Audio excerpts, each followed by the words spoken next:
Hello everybody. आज की इस वीडियो में मैं डिस्कस करने जा रहा हूँ क्लासिकल मैकेनिक्स से कुछ इंपॉर्टेंट प्रॉब्लम्स। और जो ये प्रॉब्लम डिस्कस करूँगा वो ऐसी प्रॉब्लम्स हैं जिनके सराउंडिंग क्वेश्चंस पूछे जाते हैं, चाहे वो गेट नेट पार्क जस्टिफर के स्टूडेंट्स हों, चाहे आई टी जेम के स्टूडेंट्स हों, असिस्टेंट प्रोफेसर का एग्ज़ाम हो, चाहे PhD के वेरियस यूनिवर्सिटीज़ में जो एग्ज़ाम है वहाँ क्वेश्चन इनमें पूछे जाते हैं।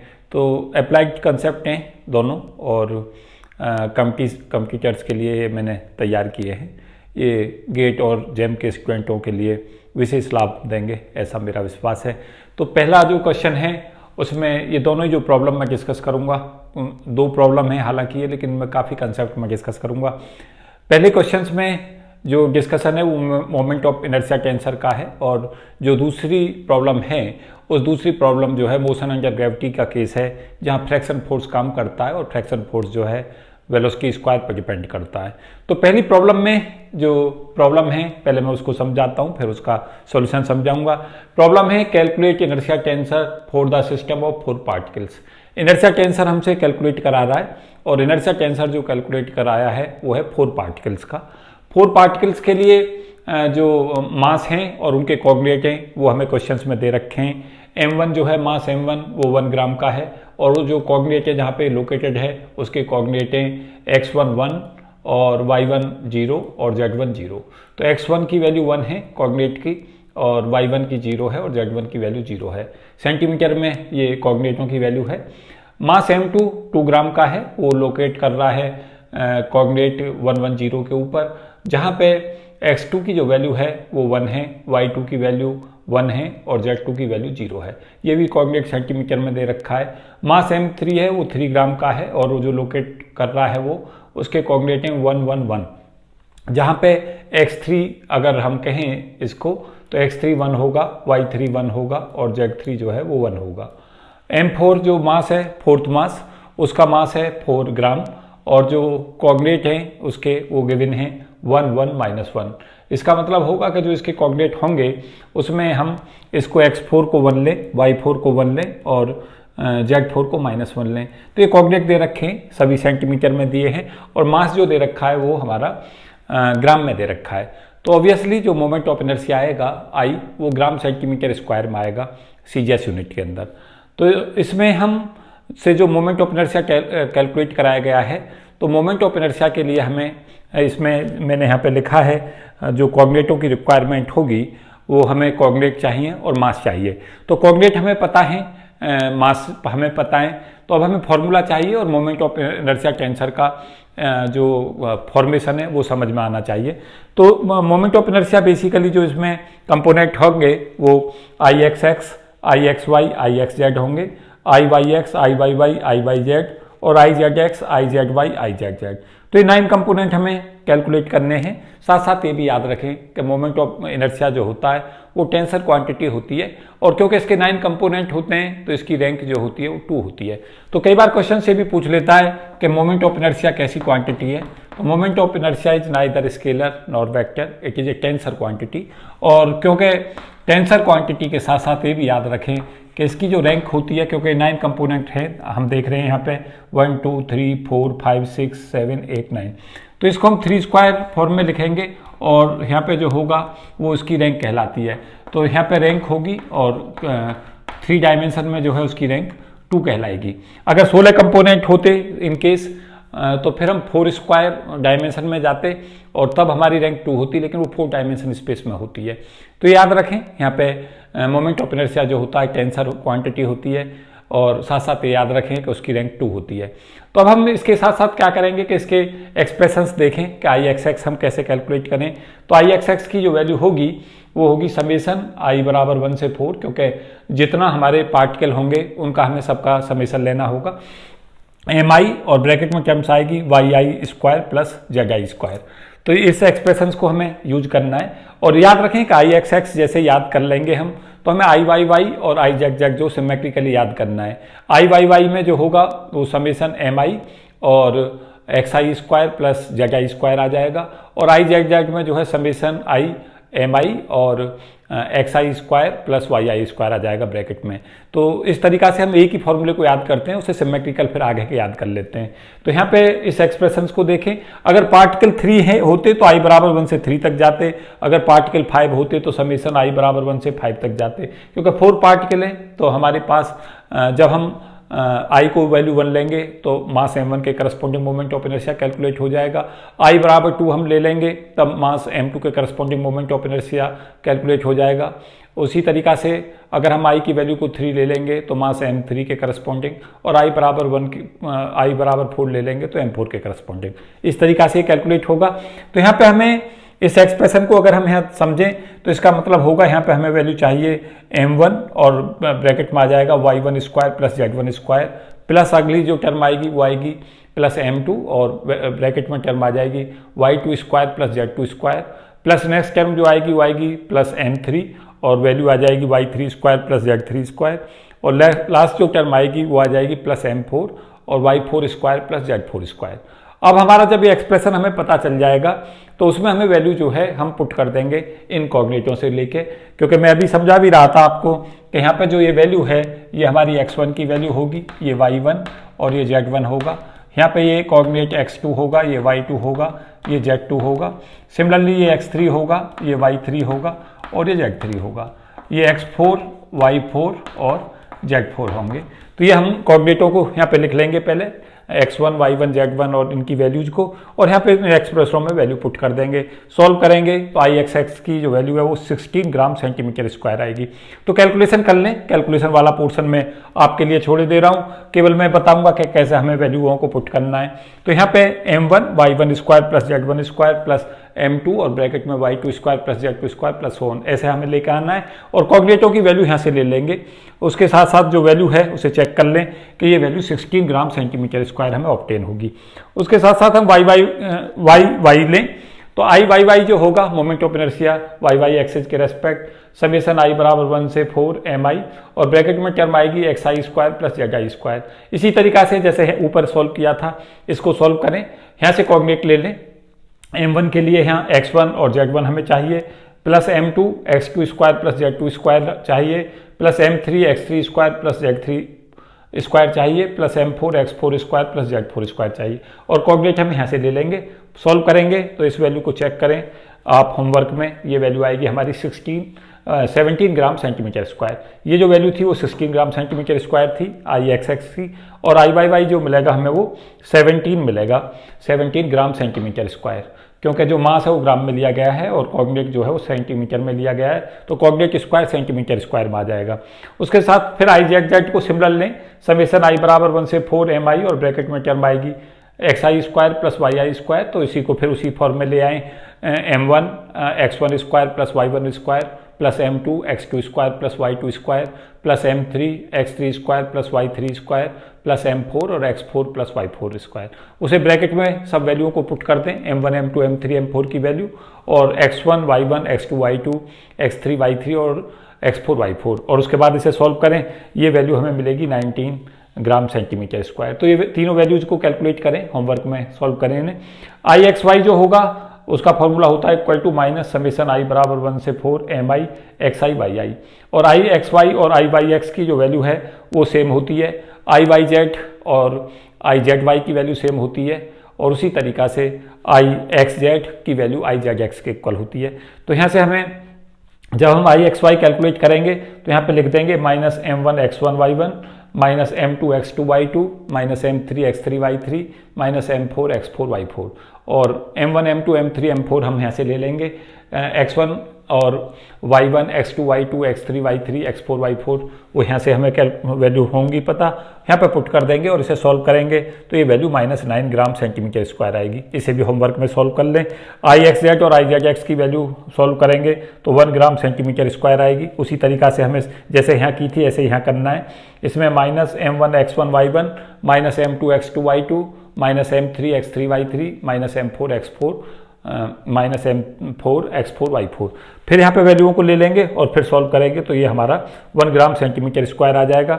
IYZ और IZY को सिमिलर फॉर्मूले से -i से लेंगे और ये वैल्यू भी 1 ग्राम सेंटीमीटर स्क्वायर हमें ऑब्टेन हो जाएगी। फिर उसके बाद में जो ये वैल्यूज हमने कैलकुलेट किए हैं उन वैल्यूओं को इस फॉर्म में ला के और ये हम जो मोमेंट ऑफ इनर्शिया टेंसर इसका बना लेंगे 16 - 9 1 -9 17 1 1 1 19 ये वैल्यू हमें ऑब्टेन होंगी। तो इसे होमवर्क में हम करके देखेंगे कि जो हमने यहाँ ये फॉर्मूला इस क्वेश्चन को सॉल्व करने का हमें ये फायदा होगा कि एक तो हमें फॉर्मूला रिमेंबर हो जाएंगे और साथ साथ हमें उसका अप्लाई करना भी हमें आ जाएगा। तो क्या करें कि मैंने बता दिया है कि इस तरीका से आपको सॉल्व करना है, लेकिन कैलकुलेशन वाला जो पोर्शन है उसे करके देख लें। यहाँ से क्वेश्चंस देखा गया है, मैंने बहुत बार क्वेश्चन देखा है। खास तौर से इन दोनों फार्मूलों को ऑलवेज रिमेंबर रखें और फिर सिमेट्रिकली बाकी फार्मूले भी बनाने सीख लें। मोमेंट ऑफ इनर्शिया टेंसर बनाना सीख लें। साथ साथ मोमेंट ऑफ इनर्शिया टेंसर में ये भी याद रखें कि ये दोनों टर्म आपस में बराबर रहती हैं, ये भी हमारे लिए इंपॉर्टेंट है। ये दोनों टर्म्स आपस में बराबर रहती हैं, ये आपस में बराबर रहती हैं, जिससे क्या होता है कई बार मोमेंट ऑफ इनर्शिया को टेंसर को ही देख के हमें ये पता चल जाता है कि इनमें से अप्रोप्रिएट कौन सा हो सकता है।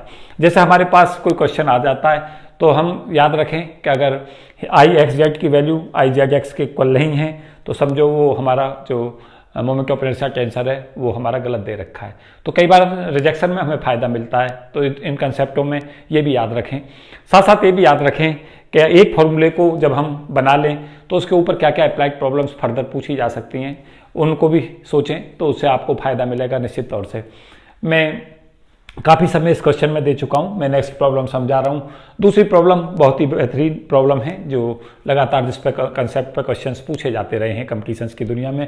क्वेश्चन है कि if the resistance of medium is proportional to square of its velocity, तो क्या कहा गया है कि एक पार्टिकल है अंडर ग्रेविटी वो फॉल कर रहा है, उस पर जो है फ्रैक्शनल फोर्स काम कर रहा है, बॉडी जो है mg जो फोर्स है वो नीचे की तरफ काम कर रहा है और जो फ्रैक्शनल फोर्स है वो वेलोसिटी स्क्वायर पर निर्भर कर रहा है और उसकी वैल्यू को लिया गया है m∠² v²।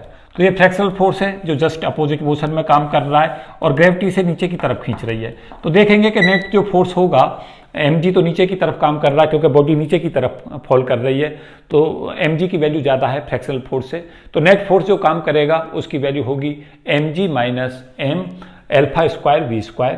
m यहाँ पे मास है और α² प्रॉब्लम को थोड़ा इजी करने के लिए, जैसे सॉल्यूशन इजी हो जाए, उसके लिए एक कांस्टेंट ले लिया गया है, प्रोपोर्शनल कांस्टेंट। तो हमें ये प्रॉब्लम है जो हमारा नेट फोर्स है, नेट फोर्स की जो वैल्यू होती है न्यूटोनियन मैकेनिक्स के हिसाब से उसे हम लिखते हैं मास इंटू एक्सेलरेशन, और एक्सेलरेशन जो होता है वो rate of change of velocity होता है। तो जो फोर्स है वो mg - m∠² v² होगा और उसकी वैल्यू को mdv/dt ले लें। तो F बराबर mv ही हमने इसमें अप्लाई किया है, तो नेट फोर्स को मास इंटू एक्सेलरेशन के बराबर करना है। नेट फोर्स में mg नीचे की तरफ जो फोर्स है वो है ग्रेविटेशनल फोर्स और m∠² v² वो फ्रैक्शनल फोर्स है। तो नेट फोर्स की जो वैल्यू है वो mg - m∠² v² होगी और उसे न्यूटोनियन मैकेनिक्स के हिसाब से मास इंटू एक्सेलरेशन के इक्वल कर दें mdv/dt। तो ये mdv/dt को इसके इक्वल किया गया है। कई बार इसी क्वेश्चंस में क्या है, मैंने बहुत बार देखा है कंपटीशंस की दुनिया में टर्मिनल वेलोसिटी पूछता है। तो याद रखें टर्मिनल वेलोसिटी बेसिकली वो वेलोसिटी होती है जहां पार्टिकल एक पर्टिकुलर फिक्स वेलोसिटी से मोशन करता है और जो उसका एक्सेलरेशन है वो जीरो हो जाता है। तो अगर इसी क्वेश्चन में टर्मिनल वेलोसिटी पूछता है तो इस एक्सप्रेशन को जीरो कर दें dv/dt को और v को vt कर दें। तो जैसे हम इस तरीका से करेंगे टर्मिनल वेलोसिटी के लिए, इस टर्म को जीरो करेंगे तो यहाँ से हमारा g = α² हो जाएगा, v को vt कह देंगे उस समय पे जब एक्सेलरेशन जीरो है, वही टर्मिनल वेलोसिटी कहलाती है। तो यहाँ से हम vt हम इजीली कैलकुलेट कर सकते हैं। vt² की वैल्यू आ जाएगी हमारी g/α² और vt जो आ जाएगा टर्मिनल वेलोसिटी वो आएगा √g/α। तो इस तरीका के क्वेश्चन देखे जाते हैं कई बार कि टर्मिनल वेलोसिटी पूछता है। तो टर्मिनल वेलोसिटी में सदा याद रखें कि जो भी हमारा एक्सप्रेशन है उसी एक्सप्रेशन में एक्सेलरेशन को जीरो करें और वेलोसिटी को एक्सप्रेशन में vt बना लें और एक्सेलरेशन को जीरो करें, तो जो वेलोसिटी होती है वो टर्मिनल वेलोसिटी कहलाती है। तो इंपॉर्टेंट कंसेप्ट है टर्मिनल वेलोसिटी का। उसके बाद क्या करें, प्रॉब्लम में मास यहाँ पे इसलिए ले लिया गया है क्योंकि वो मास पूरे एक्सप्रेशन से कैंसिल आउट हो जाए। तो जैसे हम m को m से कैंसिल आउट करेंगे तीनों जगह, तो dv/dt की वैल्यू आ जाएगी g - α² v²। उसके बाद क्या करें, सेपरेशन ऑफ वेरिएबल टेक्निक्स लगाएं। D V upon G minus alpha square V square की वैल्यू डी टी के इक्वल हो जाएगी। और फिर इसे इस एक्सप्रेशन को यहाँ पे इसके फैक्टर कर लें, root G plus alpha V और root G minus alpha V जो है वो इसके जो है फैक्टर आ जाएंगे। A square minus B square equal to A plus B और ए माइनस बी वाला एक्सप्रेशन है वो यूज किया गया है इसके फैक्टर बनाने में। फिर इसे पार्शियल फ्रैक्शन में की फॉर्म में ले आएँ, इसे 1/2 एल्फा रूट जी 1/रूट G plus alpha V plus 1/रूट जी माइनस एल्फा वी और alpha D V equal to D T होगा, जो ये है से इसको हम सॉल्व करके लेकर आएंगे। तो उसके बाद इसको इंटीग्रेट कर दें इस एक्सप्रेशन को, और जैसे हम इसे इंटीग्रेट करेंगे तो यहाँ से हमें वैल्यू मिलेगी 1/2 एल्फा रूट जी, ये सच आ जाएगा। और इसका जो हमारा इंटीग्रेशन है, इस वाली टर्म का इंटीग्रेशन आ जाएगा log root G plus alpha V, और यहाँ से हमें मिल जाएगा minus log root G minus alpha V. तो उसे हम इस फॉर्म में ले आएंगे 1/2 alpha root G log root G plus alpha V upon root G minus alpha V equal to T, यहाँ से आ जाएगा प्लस कांस्टेंट ऑफ इंटीग्रेशन। जब भी हम कोई इंटीग्रेशन सॉल्व करते हैं तो उस इंटीग्रेशन को सदा याद रखें कि हम एक कांस्टेंट ऑफ इंटीग्रेशन अप्लाई करते हैं, क्योंकि वो कांस्टेंट ऑफ इंटीग्रेशन जो है वो गिवन बाउंड्री कंडीशंस के करस्पॉन्डिंग उस इक्वेशन की वैलिडिटी को सदा होल्ड कराता है। तो कांस्टेंट ऑफ इंटीग्रेशन अप्लाई करें। कांस्टेंट ऑफ इंटीग्रेशन को ए से दिखाया गया है। उस कांस्टेंट ऑफ इंटीग्रेशन को जो हमारी गिवन कंडीशंस हैं उनके थ्रू कैलकुलेट करें। तो हमारे पास कंडीशंस ये है कि जब पार्टिकल t बराबर 0 पे था, जब पार्टिकल ने चलना शुरू ही किया था, शुरू करने ही वाला था, तब उसकी वेलोसिटी 0 थी। तो t बराबर 0 पे भी 0 था, तो ये यहाँ पे अप्लाई कर दें। जैसे हम ऐसा करेंगे तो यहाँ से हमारा log रूट जी अपॉन रूट जी होगा, ये 0 टर्म हो जाएंगी दोनों v 0 होने से, और log 1 0 हो जाएगा, तो ये टर्म 0, t 0 है तो a भी 0 हो जाएगा। तो कांस्टेंट ऑफ इंटीग्रेशन की वैल्यू हमारी 0 आ जाएगी। उसके बाद हम क्या करें, इस टर्म को, इस वाले टर्म को इधर ले जाएं और उसके बाद इसका एंटी लॉग लें और v की वैल्यू के लिए इसे एक्सप्रेशन को सॉल्व करें इसके अंदर। तो इजीली हमें वैल्यू के ऑब्टेन हो जाएगी एल्फा वी की, वो होगी alpha V equal to root G E की power 2 alpha T root G, और यहाँ पे टर्म आएगी -1 में ई की power 2 alpha T root G और +1। ये यहाँ से हमें मिलेगा। इस टर्म को इधर ले जाएं, ए को 0 कर दें और उसके बाद में इसमें इजीली इसे v के लिए सेपरेट वेरिएबल टेक्निक से सॉल्व कर लें।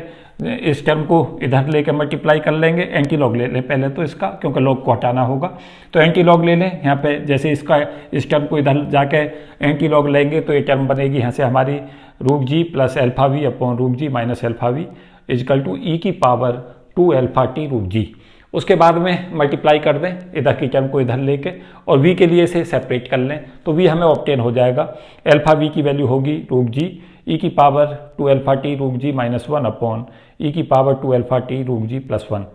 कई बार तो v ही पूछ लेता है इसमें, तो इस टर्म को इधर ले आएँ और ये वेलोसिटी के लिए हमारा एक्सप्रेशन हो जाएगा। तो कई बार यही एक्सप्रेशन सिंपली पेपर में पूछ लिया जाता है कि वेलोसिटी बताएं टाइम के हिसाब से क्या होगी, तो ये हमें आंसर इसमें मार्क करना है। और उसके बाद में पूछता है कि पार्टिकल की पोजीशन x जो है t के टर्म्स में टाइम t के ऊपर क्या पोजीशन होगी, तो वो भी पूछ लेता है। तो उसके बाद में क्या करें, इसको, इस एक्सप्रेशन को इस फॉर्म में ले आएँ, रूट जी माइनस 2 रूट जी अपॉन 1 प्लस ई की power 2 alpha T root G, और साथ साथ ये करें कि v को dx अपॉन dt लिख दें, क्योंकि जो वेलोसिटी होती है वो डिस्प्लेसमेंट और टाइम जो है rate of change of displacement होता है। तो यहाँ पे वेलोसिटी को dx अपॉन dt ले जाएं और dt के कंपोनेंट को इधर ले जाएं, dx को इधर ही रहने दें, उसके बाद इसे इंटीग्रेट कर दें। तो इसका इंटीग्रेशन हमें मिलेगा alpha x equal to root G T minus 2 root G T plus 1 upon alpha log, और ब्रैकेट में टर्म आएगी 1 प्लस ई की power 2 alpha T root G. और कांस्टेंट ऑफ इंटीग्रेशन ऑलवेज जब भी इंटीग्रेट करें उसे लगाना ना भूलें। तो b यहाँ पे कांस्टेंट ऑफ इंटीग्रेशन है। उसके साथ b की वैल्यू को एवेल्यूट करने के लिए कंडीशंस लगाएं, जो हमारी इनिशियल कंडीशंस हैं। इनिशियल कंडीशंस ये हैं कि जब टाइम 0 था तो पार्टिकल की जो पोजीशन थी वो 0 थी। तो x बराबर 0 पे t को 0 करें तो b की वैल्यू यहाँ से हमें ऑब्टेन हो जाएगी, क्योंकि जब हम इसको 0 करेंगे, इसको 0 करेंगे तो यहाँ से हमें वैल्यू मिलेगी। जब हम t की वैल्यू को 0 कर देंगे तो यहाँ से log 2 आएगा, तो b की वैल्यू यहाँ से हमें मिलेगी 1 upon alpha log 2 plus b equal to 0। तो b हमें ऑब्टेन हो जाएगा माइनस log 2 अपॉन एल्फा। इस b की वैल्यू को यहाँ पुट कर दें और उसके बाद इसे सॉल्व कर लें, तो x की वैल्यू हमें मिलेगी 1 अपॉन एल्फा स्क्वायर लॉग और ब्रैकेट में 1 प्लस ई की power 2 alpha T root G by 2 minus √GT/α। तो ये हमारा एक्सप्रेशन हो जाएगा पोजीशन का। तो यहाँ पे हमारे पास अगर पोजीशन टाइम की फॉर्म में पूछ रहा है तो हमें ये आंसर मार्क करना होगा। अगर हमें वेलोसिटी पूछा है, टाइम वेलोसिटी में क्या रिलेशन होगा, तो ये हमें आंसर मार्क करना होगा। अगर यहाँ पे हमें टर्मिनल वेलोसिटी पूछी गई है तो टर्मिनल वेलोसिटी इस एक्सप्रेशन से ऑब्टेन होगी। और अगर हमसे इक्वेशन ऑफ मोशन पूछता है तो ये इक्वेशन ऑफ मोशन होगी। तो 4-5 चीज़ें इसमें इस फॉर्म में पूछी जाती हैं। कई बार क्वेश्चंस इस फॉर्म में पूछे जाते हैं। कई बार फ्रैक्शनल फोर्स को कहता है कि वेलोसिटी के प्रोपोर्शनल है, कई बार कहता है फ्रैक्शनल फोर्स v² पर डिपेंड करता है, कई बार फ्रैक्शनल फोर्स को और फॉर्म में v⁴ या v�6 फॉर्म में दे देता है। तो बहुत बार क्वेश्चन इस फॉर्म में देखे गए हैं, तो उसी को दृष्टिगत रखते हुए क्वेश्चन मैंने सॉल्व कराया। मुझे उम्मीद है कि ये दोनों जो प्रॉब्लम्स हैं इस वीडियो की, वो आपको निश्चित तौर से लाभान्वित करेंगी और आपके कंसेप्टों को स्ट्रॉन्ग करेंगी और आपको डायरेक्शन देंगी कि कंपटीशंस में किस तरीका की प्रॉब्लम आएंगी और किस तरीका से उन्हें हैंडल करना है। तो आप बताएं कि ये वीडियो आपको कैसा लगा और साथ साथ वीडियो में कमेंट करें कि और आगे आपको क्या रिक्वायर्ड है। मैं उसी हिसाब से कुछ और वीडियो आगे अपलोड करूँगा। तो thank you and best wishes for all of you. जय हिंद।